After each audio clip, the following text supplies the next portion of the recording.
ಇಡೀ ಆ ರಾಷ್ಟ್ರೀಯ ಉದ್ಯಾನವನವನ್ನು ಸಂರಕ್ಷಣೆ ಮಾಡಬೇಕು, ಅಲ್ಲಿಯ ಕಾರ್ಮಿಕರು ಬದುಕಬೇಕು, ಆದಿವಾಸಿಗಳು ಬದುಕಬೇಕು ಅಂತೇಳಿ ಹೋರಾಟ ಶುರುವಾಯಿತು. ಆದ್ರೆ ಅದು ಎಷ್ಟರ ಮಟ್ಟಿಗೆ ಸಕ್ಸಸ್ ಕಂಡಿದೆ ಸರ್ಕಾರದ ಈ ಕಾರ್ಯಚಟುವಟಿಕೆಗಳ ನಡುವೆ? ನಾವು ಹೋರಾಟ ಕರ್ನಾಟಕ ವಿಮೋಚನರಿಂದ ಹೋರಾಟ ಮಾಡಿದ್ರಿಂದಾಗಿ ಅವ್ರನ್ನ ಏಕಾಏಕಿ ಮತ್ತು ಅವ್ರನ್ನ ಎತ್ತಂಗಡಿ ಮಾಡೋ ಬದಲಿಗೆ ಪರಿಹಾರ ಕೊಡ್ತೀವಿ, ಪ್ಯಾಕೇಜ್ ಕೊಡ್ತೀವಿ ಅನ್ನುವಂಥ ಒಂದು ನೀತಿಯನ್ನು ಬದಲಾವಣೆ ಮಾಡಿದ್ರು. ಅಂದರೆ ಫಸ್ಟು ಪೂರ್ತಿ ತೊಲಗಿಸಿಬಿಡ್ಬೇಕಂತ ಹೊರಟಿದ್ರು. ಆದಿವಾಸಿಗಳಂತೂ ತುಂಬ ಕಷ್ಟದಲ್ಲಿ ಬದುಕ್ತಾ ಇದ್ದಾರೆ. ಕಾಡನ್ನು ನಾಶ ಮಾಡುವ ಕೆಲಸ ಶುರು ಮಾಡಿದ್ದು ಸರ್ಕಾರ, ಕಾಡನ್ನು ಉಳಿಸಬೇಕು ಅಂತ ಮಾಡಿದ್ದು ಹೋರಾಟಗಾರ. KOCL ಹೆಸರಿನಲ್ಲಿ ಇಡೀ ಗಣಿಗಾರಿಕೆಯನ್ನು ಮಾಡಿ, ಇಡೀ ಖನಿಜ ಸಂಪದ ತೋಡಿ, ಇಡೀ ಪ್ರಕೃತಿಯನ್ನು ನಾಶ ಮಾಡಿ ದುಗ್ಗಾಣಿ ಬೆಲೆಗೆ ವಿದೇಶಕ್ಕೆ ಮಾರ್ತಿದ್ರು. ಅದನ್ನ ಜನ ಮಟ್ಟ ಹೋರಾಟ ಮಾಡಿ ಅದನ್ನ ಬಂದ್ ಮಾಡಿಸಿದ್ರು. ಕಾಡನ್ನು ಶೃಂಗೇರಿಯಲ್ಲಿ ಗಂಗಡಿ ಕಲ್ಲು ಎಲ್ಲಿ ತುಂಗಾ ನದಿ ಹುಟ್ಟುತ್ತೆ ಆ ಜಾಗವನ್ನೇ ಮೈನಿಂಗಿಗೆ ಅವಕಾಶ ಮಾಡಿಕೊಟ್ರು. ಅದ್ರ ವಿರುದ್ಧವಾಗಿ ಹೋರಾಟ ಮಾಡಿ ತುಂಗಭದ್ರಾ ಉಳಿಸಿ ಹೋರಾಟ ಸಮಿತಿ ಅಂತ ಮಾಡಿ ಸುದೀರ್ಘವಾದಂತ ಹೋರಾಟ ಮಾಡಿ ಆ ಮೈನಿಂಗ್ ನ ಕ್ಯಾನ್ಸಲ್ ಮಾಡಿದ್ರು. ಆದ್ರೆ ಇವ್ರು ಇದ್ದಕ್ಕಿದ್ದಂತೆ ಹೊಡೆದ್ಬಿಡ್ತು.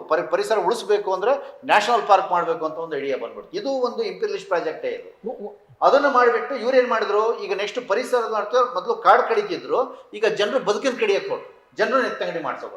ಸರಿ, ಸಿರಿಮನೆ ನಾಗರಾಜ್ ಅವರೇ, ಈಗ ತುಂಗಭದ್ರಾ ಮೂಲ ಉಳಿಸಿ ಹೋರಾಟ ಶುರುವಾದಂತ ಸಂದರ್ಭದಲ್ಲಿ ಇಡೀ ಆ ರಾಷ್ಟ್ರೀಯ ಉದ್ಯಾನವನವನ್ನು ಸಂರಕ್ಷಣೆ ಮಾಡಬೇಕು, ಅಲ್ಲಿಯ ಕಾರ್ಮಿಕರು ಬದುಕಬೇಕು, ಆದಿವಾಸಿಗಳು ಬದುಕಬೇಕು ಅಂತೇಳಿ ಹೋರಾಟ ಶುರುವಾಯಿತು.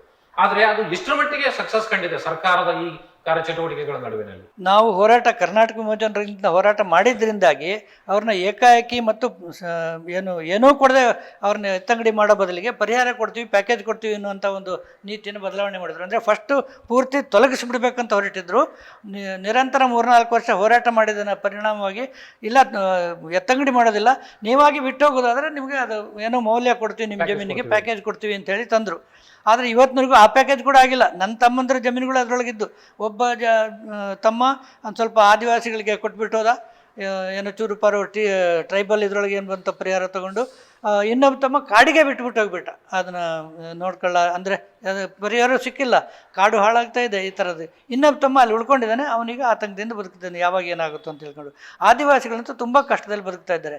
ಈ ಕಡೆ ಬಿಟ್ಟು ಹೋಗ್ತೀವಿ ಅನ್ನೋರಿಗೆ, ನಮ್ಮ ಅಲ್ಲಿ ಸುತ್ತಮುತ್ತ ಇರೋರಿಗೆಲ್ಲ ಕಾಡಿನ ಮೇಲೆ ಅವಲಂಬಿಸಿದ್ರು ಅಂತ. ಈಗ ನನ್ನ ತಮ್ಮನ ಇನ್ನೊಬ್ಬ ಸಿರಿಮನೆಯಲ್ಲಿರೋ ತಮ್ಮನ ಜಮೀನು ಇದು ಬೌಂಡ್ರಿಂದ ಹೊರಗಿದೆ.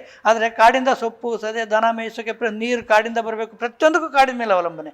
ಆದರೆ ಇವರು ಪ್ರತಿಯೊಂದಕ್ಕೂ ಅಡ್ಡಿ ಮಾಡ್ತಾಯಿದ್ರು. ಆ ಅಡ್ಡಿ ಮಾಡ್ತಿದ್ದನ್ನು ನಿಲ್ಲಿಸಲಾಯಿತು. ನಾವು ಹೋರಾಟ ಮಾಡಿದ್ರಿಂದ ಆ ಕಾಡಿಗೆ ಯಾರು ಹೋಗಲೇಬಾರ್ದು ಅನ್ನೋಂಥ ಪರಿಸ್ಥಿತಿ ಇವತ್ತಿಲ್ಲ. ಆದರೆ ಇಲ್ಲಿ ಬೇಡ, ನಾವು ಇವರ ಕಿರುಕುಳ ಯಾವಾಗಲೂ ಇದ್ದೇ ಇರುತ್ತೆ, ಅದಕ್ಕೋಸ್ಕರ ಬಿಟ್ಟೋಗೋಣ ಅಂತೇಳಿ ಅರ್ಜಿ ಹಾಕೊಂಡು ಸುಮಾರು ವರ್ಷ ಆಗಿದೆ, ಪರಿಹಾರಗಳು ಸಿಕ್ಕಿಲ್ಲ ಇನ್ನೂ.